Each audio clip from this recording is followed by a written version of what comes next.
One thing that really stood out to me was the fact that he said it appears that no crime is believed to have been committed. He was saying that was no crime had been committed against Carlee Russell, but have crimes been committed here? Because apparently this abduction did not happen. Is she going to have to reimburse investigators for all of the hours, the man hours spent on this case? Well, the first thing you do as an investigator when you have a case like this and you've already realized and discovered through your evidence that this was indeed a hoax, you're going to look up the statute. And you're specifically going to go to the Alabama law, and there's a false statement law in there, and then a false reporting law. One is a misdemeanor, one's a felony. They're going to look at what the particular elements of that crime exist and see if those elements were met in terms of what she did.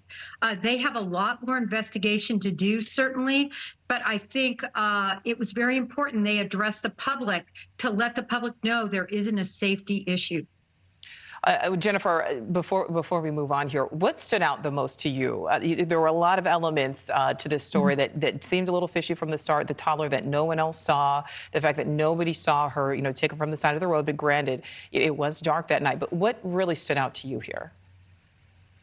It stood out to me how planned this was. When I started hearing about the Google searches, the tickets, the taken items, we'll call them, the snacks to me were to cover the fact that, yes, she went to a restaurant and had a meal, which she left in the car, but then she took the snacks because she was hungry. So I think she wanted it to look like she had been taken.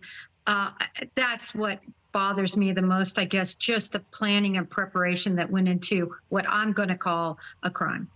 And Elizabeth, over to you. I mean, this certainly, unfortunately, sets potentially a precedent because obviously we want to see attention brought to cases like this. We certainly want to see attention brought to cases of missing, women of color, people of color. Many times it's believed that they don't get as much attention. So it's certainly disappointing to hear that this may, in fact, have all been a hoax. Such a valid point, Nichole, and you heard that from a reporter almost right off the bat. You heard a woman say, when we're dealing with the fact that if a woman is taken and it is legit, is this taking away maybe the police taking those type of claims seriously?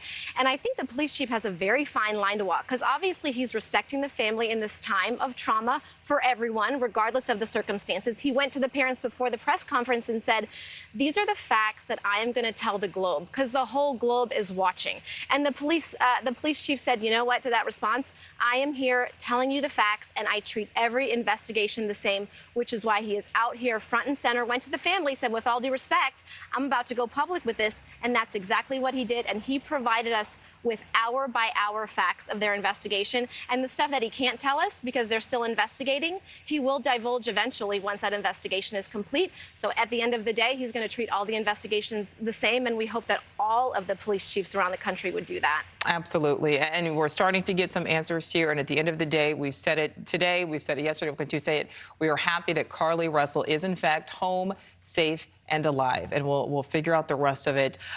Elizabeth Pran, Jennifer Coffindaffer, we certainly thank both of you. Thank you for watching. Go to newsnationnow.com to find News Nation on your television provider. And don't forget to click the red subscribe button below to get more of News Nation's fact-driven, unbiased coverage.